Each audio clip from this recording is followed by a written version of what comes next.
Gorkamorka is one of my favorite games, and it's great to see the crazy scenarios you're playing unfold on the tabletop in front of you.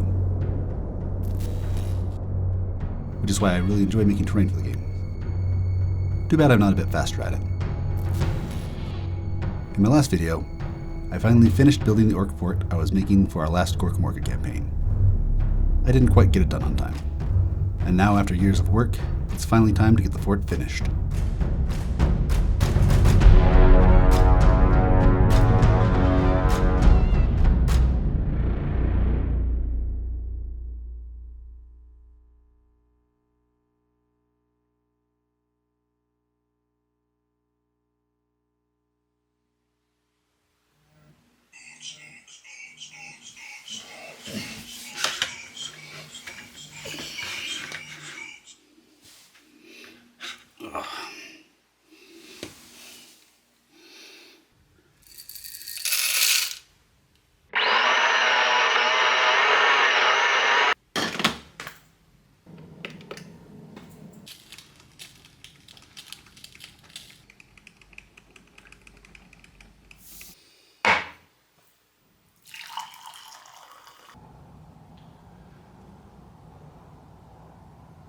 All right, time to get her finished.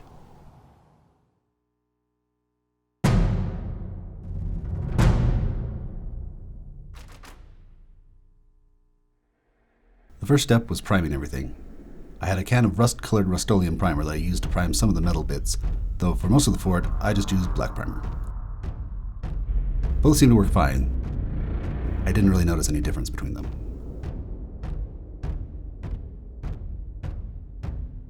Although most of the foam had already been primed and painted once, I still managed to accidentally melt the foam in a few places. Some of this was most likely due to the tiny cracks that had formed in the layers of paint and Mod Podge, but some of it was due to me carving some big old panel lines into the battlements and not thinking about the fact that I needed to reseal them. Fortunately, more orky repairs just made the fort more orky. I also took this opportunity to add yet more details to the fort, such as some dangling cables. In places where I'd melted the foam, I filled the gaps with tile grout, sometimes mixed with brown paint. The paint wasn't strictly necessary since I was priming over it anyway, but it meant that if any of it did flake off or crack, it would just look like rust.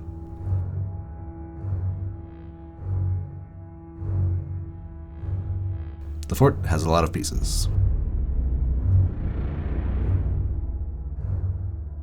With everything officially primed and ready to go, it was finally time to start painting.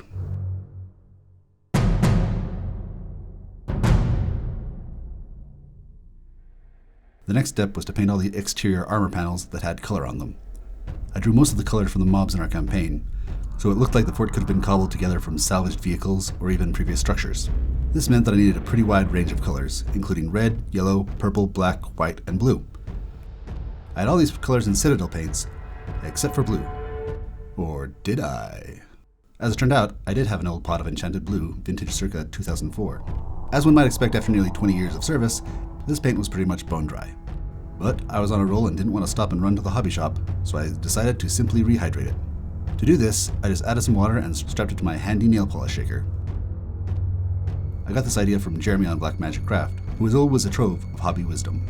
Incidentally, between this, the tiny rhinestones I use for rivets, and all the other random bits and gadgets I use for scratch building and converting, the Amazon algorithm seems to think I run some sort of nail salon / aquarium / chemistry lab.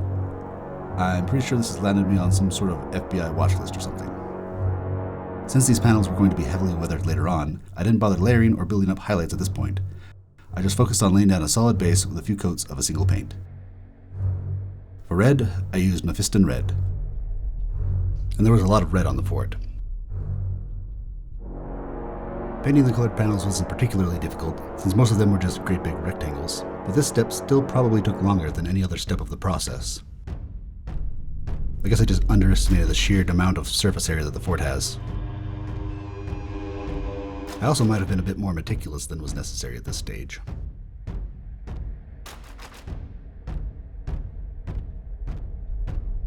For blue, I used my newly resurrected enchanted blue, which worked wonderfully. They don't make them like they used to.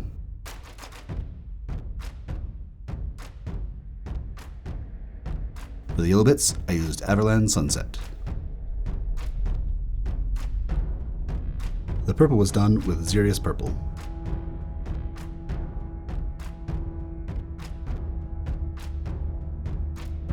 The purple panel was done specifically for Cygnus's warband, which, if you've seen anything he's painted ever, should come as no surprise.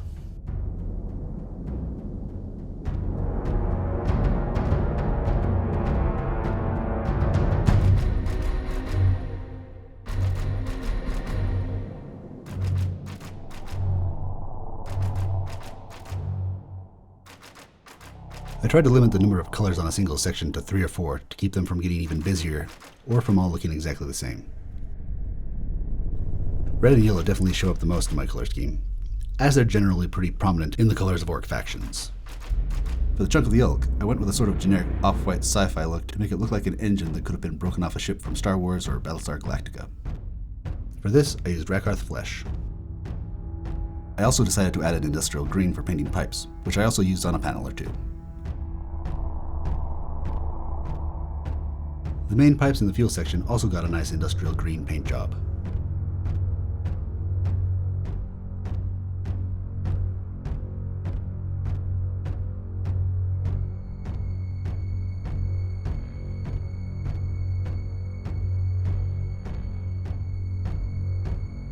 The towers also got a bunch of colored panels.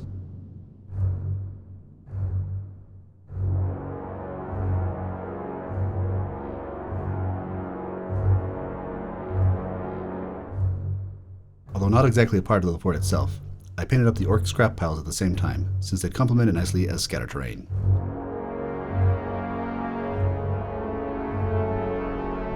Before the release of the scrap piles, I'd actually planned on making my own out of broken models, leftover bits from conversions, and other stuff from my bits box that I wasn't going to use.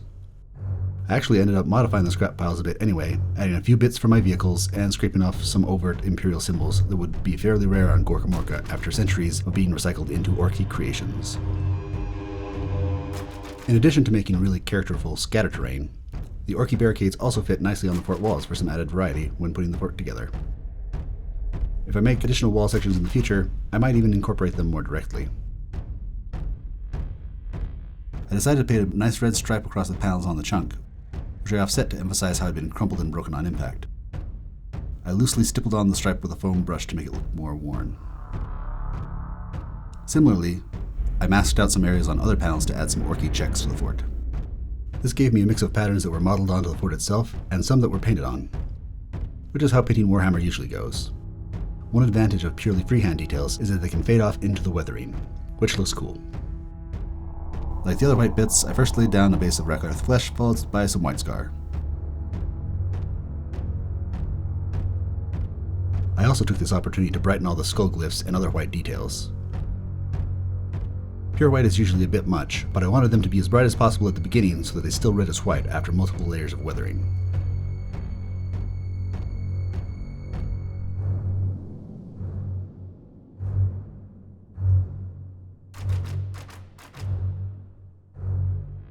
The checks themselves were done in black, yellow, and blue.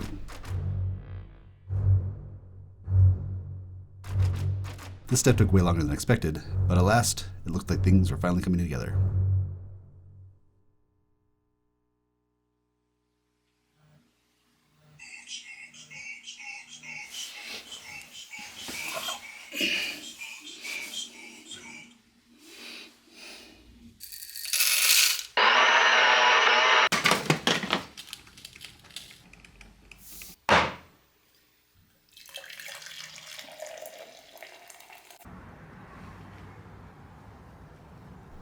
Okay, finally on the home stretch.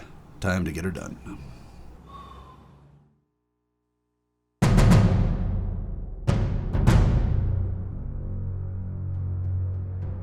My first path on the weathering was to add some rusty patches with acrylic paints.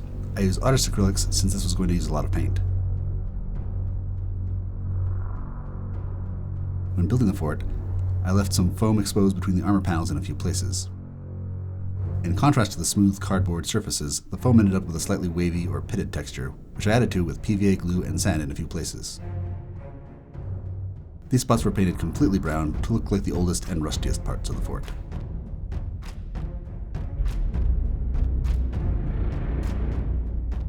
I then went back through all the fort sections and sponge stippled on some additional rusty patches on all the colored panels.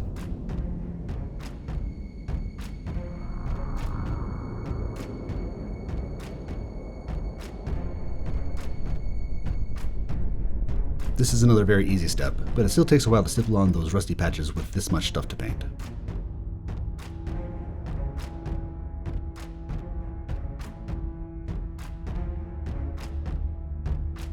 I also stippled on some lighter colors on the panels to look like places where the paint had chipped, but hadn't rusted.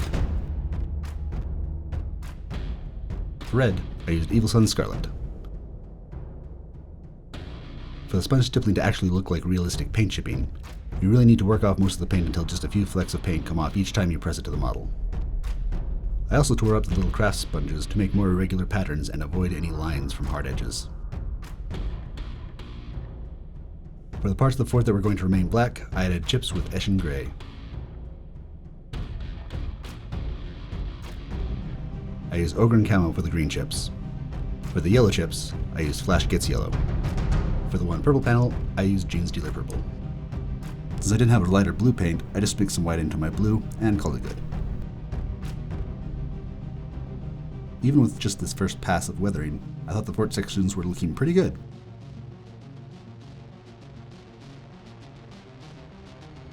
I especially like the rust on this yellow panel.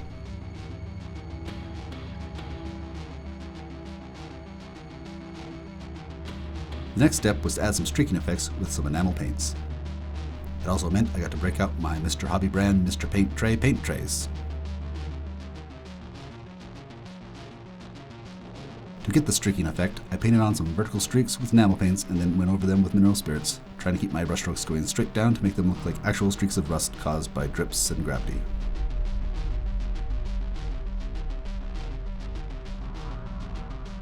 After spending days blocking in colors on the armor panels, it was very satisfying to see how good the rust streaks looked and how quickly I was able to paint the entire fort.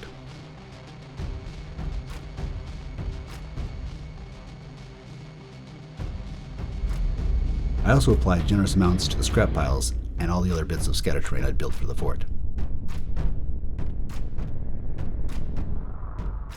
Since the chunk of the elk had been there thousands of years longer than any other part of the fort, I went a bit overboard with the rust effects and basically covered the whole thing in rust.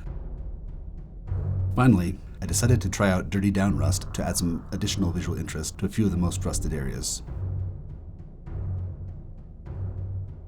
It's easy to get a lot of cool rusty colors from Dirty Down, but there's also a lot of randomness. As it dries, you often get a lot of very vivid oranges and yellows, but other times all you get are just a bunch of browns. The nice thing is that since it's water soluble, you can dip your brush in water, rehydrate the paint, and roll the dice again.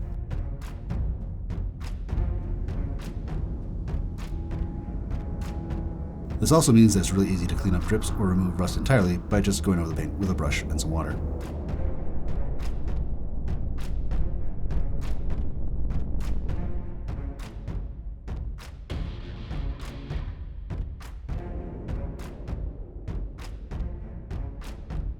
Before I moved on to the metals, I gave all the colored bits a coat of matte varnish to seal them in before I moved on to other techniques like oil washes.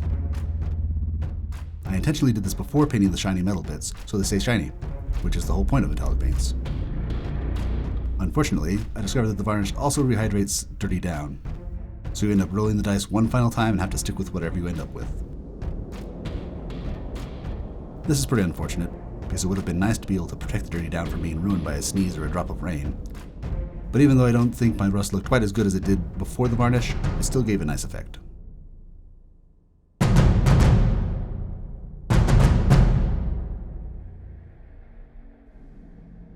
After carefully masking off all the painted areas, I airbrushed the metallic parts with silver. It was nice to get all the silver parts done at once after all the time I'd spent painting the other parts by hand. For the airbrushing, I used Vallejo silver.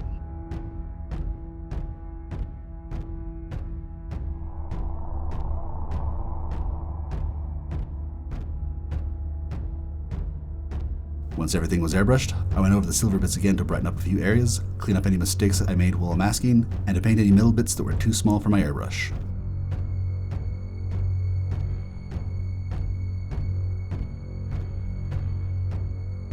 I also added a bit of bare metal to one of the green panels. I then painted all the pieces I wanted to be copper or brass colored. For this, I used Balthasar gold.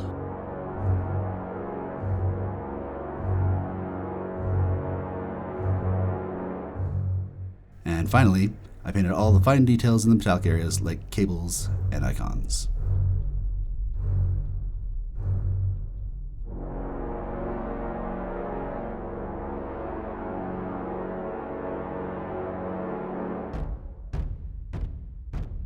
And with that, it was time for more weathering.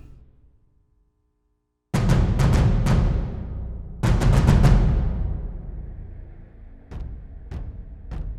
make my oil wash, I mixed black oil paint and a little bit of brown with mineral spirits in a ratio of about 1 part paint to 4 parts spirits.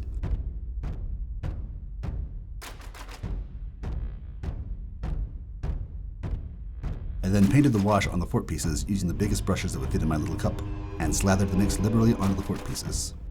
I also laid down a layer of cardboard over my mat to absorb the copious amounts of oil that I got everywhere.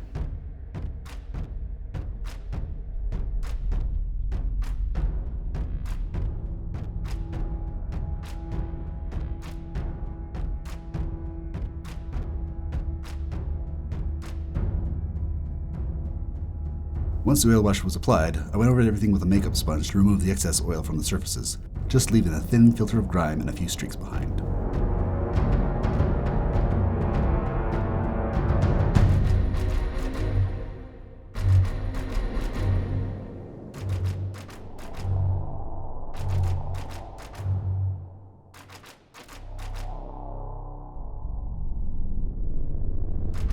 I was getting ready to move on to adding some rust effects to the metal areas when suddenly, things got kind of weird. My spirits had turned into a thick, opaque goo. I had no idea what this meant, but from what I can tell after months of trying to figure this out, the problem seems to be that odorless or low odor mineral spirits are actually an emulsion of petroleum-based mineral spirits in about 70% water, and in some cases might even have other additives like acetone.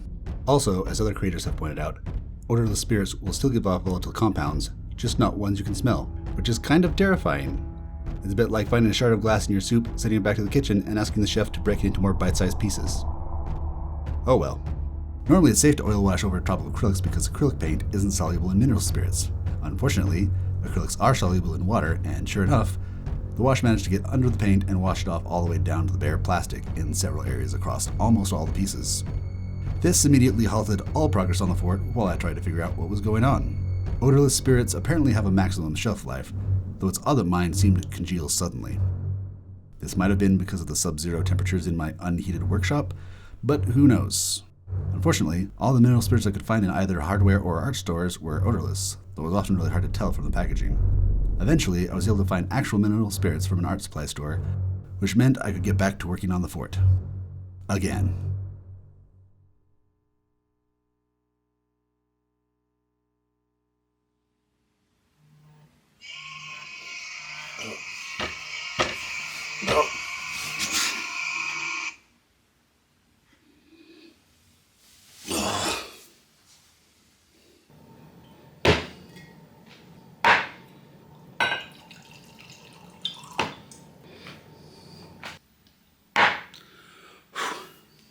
Alright, trying yet again to get this thing finished.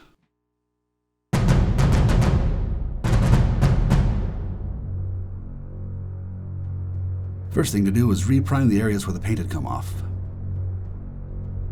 This time, I just painted on some black primer. Fortunately, since this is orc terrain, I didn't have to get it back to looking exactly as it did before. Instead, these areas just got some heavy doses of acrylic rust, which worked just fine.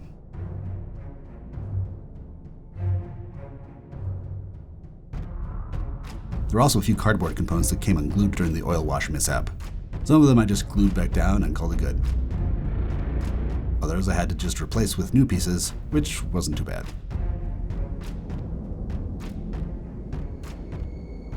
These parts also got slathered in rust. Once all the damage was repaired, I went over all the middle parts with a silver dry brush using Necron compound. This did a couple of things. First, it helped soften the edges of the rust patches and tie it in with the rest of the metal. Second, It lightened up some of the parts where I wasn't able to remove as much of the oil wash as I would have liked. And finally, it allowed me to add some additional variation between the metal panels by making some of them look newer and cleaner than others. I also made sure to dry brush some of the other metal tchotchkes on the fort, like the generators on the windmill, the shooters on the weapons rack, and the chains hanging from the outer walls. In retrospect, I should have remembered that unlike the generators and guns, the chains were supposed to be part of old inoperable machinery, so I ended up having to reapply rust to them later. I also found, unsurprisingly, that with the addition of a few coats of paint, my windmill no longer fit together. Fortunately, I was able to file the inside of the joints and get everything fitting back together nicely again.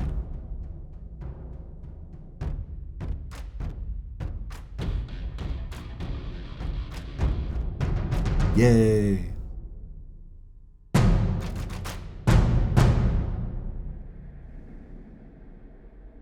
After that year-long detour, we're back to weathering the middle bits. I applied some enamel effects just like I did on the color parts, painting on big vertical drips of rust, which looked really stupid when you first put them on, and then going over them with mineral spirits to tone them down and spread them out into lots of little tiny streaks that actually look in scale with the terrain.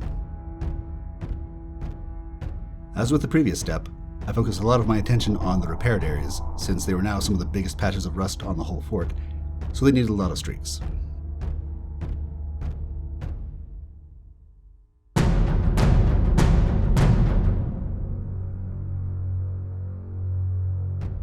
With all the metal on the fort finally painted, the last unpainted parts were just the details on the inside of the fort, like wood, tools, cloth, and other doodads.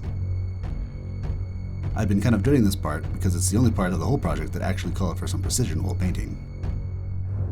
As daunting as this assortment of little primed objects was, it went much faster than I had expected, and it was exciting seeing the rapid progress. For the metal parts like crates and weapons, I mostly stuck to the same colors I used for the painted armor panels on the outside of the fort. The crates would all get some paint chipping in lighter colors, as well as a bit of rust, though not nearly as much as the fort itself. The crates of mushrooms in the workbench were the only bits of wood in the entire fort, and they got painted up with dryad bark, followed by Gorkamorka brown. The actual mushrooms were base coated in Rakarth flesh, and then the caps were painted either red, blue, or purple. The sack was painted in vermin brown. I also decided to give the latter some bright colors, since they kinda need to stand out from the rest of the fort for gameplay reasons. Pretty much all these little bits got a wash of Agrax Earthshade, to add some shading and tone down the bright colors slightly. The workbench built for the mech workshop had tons of incredibly fine detail, which was cool, but it took forever to paint. The little dials and gauges were especially difficult with their very fiddly detail set in relatively deep. Painting the faces of the dials white looked good, but it made for a lot of very visible mistakes that took a lot of work to touch up. At this point I was kind of just bouncing between pieces of the fort deciding which details to paint and which ones to ignore. I probably could have given a lot of these pieces a quick dry brush and they would have looked fine as background terrain. But since I'd put so much effort into adding all these tiny details to the fort, I decided that I might as well paint them up. And that's why I ended up painting the individual bullets in the ammo crates and adding tiny white polka dots to the mushrooms.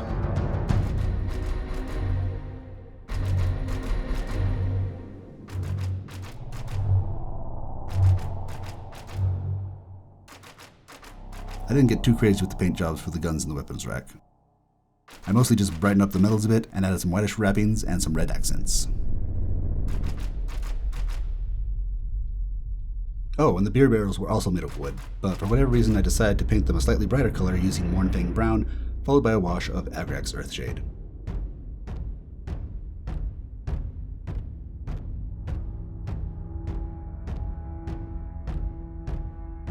This was also the stage where I added black to the hazard-striped power cables, which is always nerve-wracking. I also painted the ceramic bushings on the windmill white.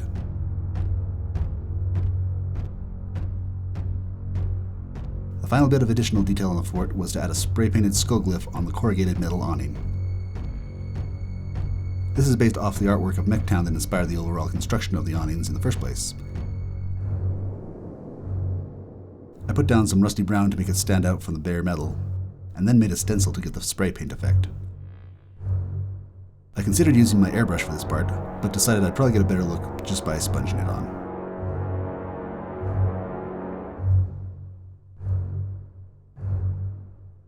Neat.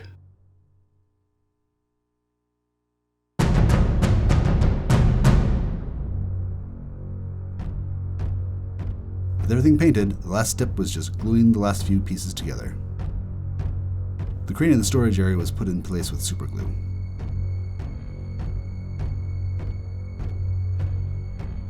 The spare tires were attached with superglue as well.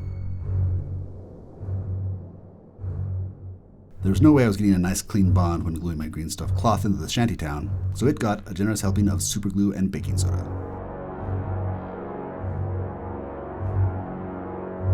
Once the glue had dried, I painted it with my rust colors to make it look like dirt and grime to blend into the rest of the shantytown. Since the fuel pipes were mostly open space on the ends with relatively little actual contact area, I decided to fill the ends with hot glue to help me get it set into its final position.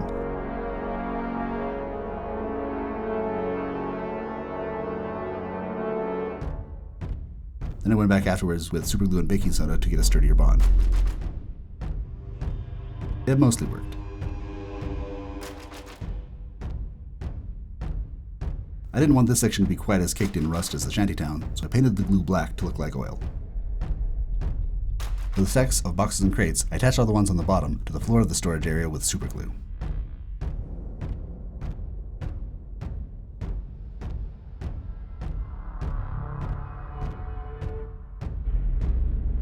For everything stuck on top of other boxes, I decided to go with PVA glue. It's not as strong as superglue, but it dries clear and won't accidentally discolor the thing below it, as superglue does sometimes. As some finishing touches, I added a bit more dirty down to a few parts of the fort that looked a bit too pristine. Mostly on the chains and other details I kind of ignored when I was weathering the metal. I added additional streaks in areas where I thought there might be leaks or moisture of some kind. I also added it to a few of the areas that were already heavily rusted to smooth out the transitions between the rusted and shiny metals to try to tie it all together a bit more.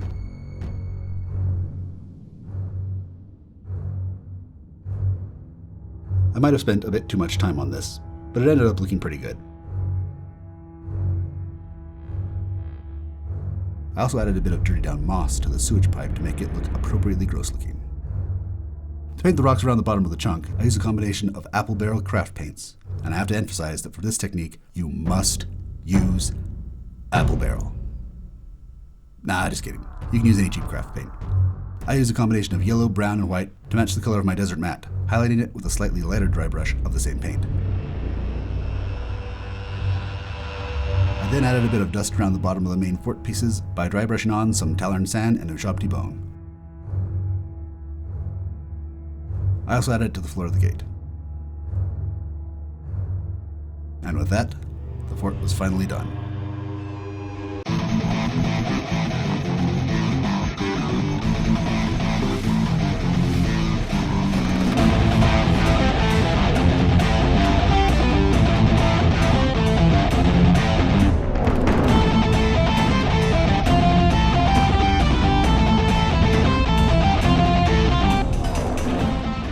I'm really pleased with the way that the fort turned out, both the inside and the outside.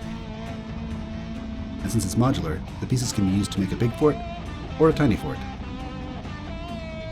It's also relatively small when you break it down.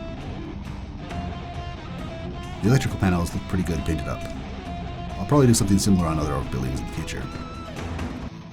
I probably went a bit overboard with the storage sections, but I like how all the mushrooms and booze and weapons turned out. I especially like the edge highlighting on the toolbox. The stuff inside the crates turned out pretty good too. The workbench is pretty busy, but it does give the fort more of a chop shop vibe, which fits my mobsters well. I really like the vise. Maybe I just like edge highlights.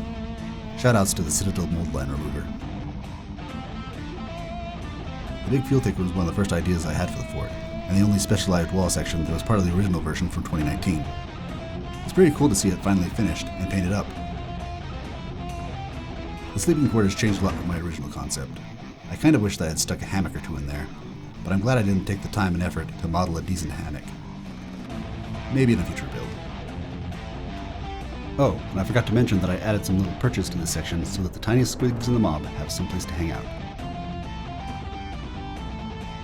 I'm glad I replaced my drawbridge gate with functional doors. These turned out much better. And of course, it's not a Gorkamorka fort without a windmill.